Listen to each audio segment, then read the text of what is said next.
But we haven't seen the Giants since then. They're feeling good. We haven't seen the Eagles since then. They're not. Kevin Patullo is their offensive coordinator, and he was talking about some of the struggles that they've had on that side of the ball so far this season. Here's what he said. Last year we had some kind of weird things going on that we needed to work through and continue to throughout the year.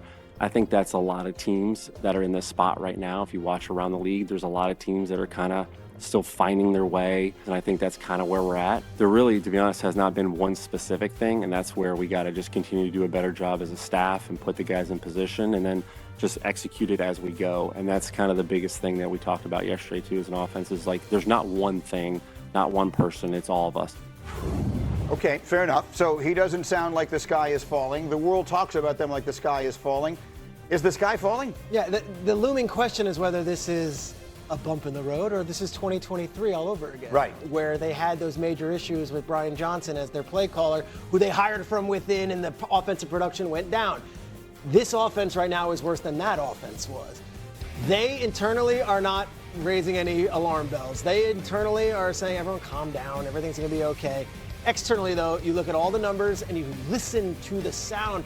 Lane Johnson, who's such a veteran and a leader on that team, after the game on Thursday said their offense was way too predictable. That is their team talking publicly. And of course, we had the whole issue about was there a meeting, was there not a meeting? A.J. Brown says there wasn't a meeting. Guess what? There might have been a meeting. We don't know for sure what that meeting was. That said, Saquon Barkley's on pace for 921 yards right now, 46% of what he had last season. Listen, when the team wins the Super Bowl, Windy, our friend Brian Windhorst, has a great expression in basketball that applies. He says winning a championship means never having to say you're sorry. Right. So we give them the benefit of the doubt. But the truth is, we were having these same conversations last year. Exactly. The difference is Saquon Barkley got as hot as any running back has ever been, and they just rode him all the way to the Super Bowl. If he's not running the ball like crazy, Jeff, that offense is a legitimate concern. But what you said is the part you need to focus on. They were 4-2 last year. Same time, almost identical offensive numbers. Got it right, got hot. Saquon starts making it. The same thing Kevin Patullo was talking about is the same thing they went through with Kellen Moore. It's changing that it doesn't just blend, y'all. It takes time. It's nuance between Jalen Hurts and Patullo, between Patullo and the run game. All of it will end up being together. When you look at their roster, they got dudes everywhere, including the offensive line. They will find a way to work this out. They will figure out, if you don't think Jeff Stoutland, one of the best offensive line coaches in the business, can get this run game fixed, you're lying to yourself, because he will get it fixed. And I do appreciate what Lane Johnson said. Maybe they are predictable. Maybe they are. But when they go back and look at it, it's each and every one. Because if you watch the film, it'll be one guy one time, another guy another time. They have all the pieces and the parts. I trust that more than I worry about what's going to happen in the future. Yeah, having the pieces and the parts is important. That means that they are capable of doing it. It doesn't mean that they will. And I think as calm as they may be on the inside, all the things that Peter started with, they're true. Like the scuttlebutt outside of the locker room sounds louder than it is inside the locker room, but they're giving us ammunition. They're throwing gas on this flame. Right. The things that AJ's saying, the things that Lane's saying, it's concerning. And I think that it's not just going to come together because they have all the talent. Here's what I've heard over the years being around this team. I've heard losing in this building is different. It feels different, and there's a reason.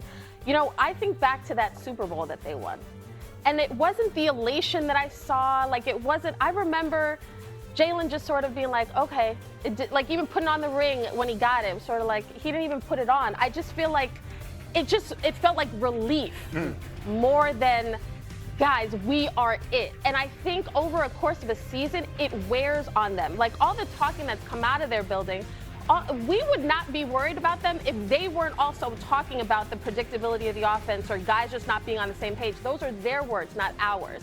So to Jeff's point, I think they will be fine, but internally, it's not always, they're sort of looking for answers still. Yeah. If you look at this would tell you the defense is more of an issue than the offense, right? Like if you're being real and you want to look at that, right? Like so Vic Fangio, they'll figure out that's it. So it's not that they don't have issues. I don't want to minimize issues, but they defense? No, I'm saying from numbers. Like they're giving up what they didn't give up last year.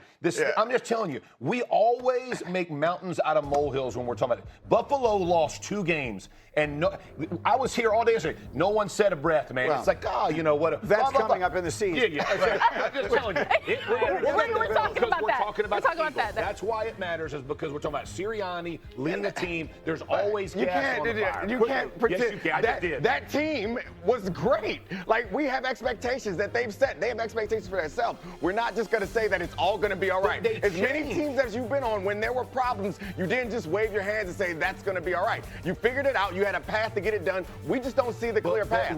Right, because we don't know Patullo yet. But you're taking away everything from players and be like, well, Patullo can't figure this out. That's where I disagree. It's happened 4 times for the Eagles, man. They will figure this out.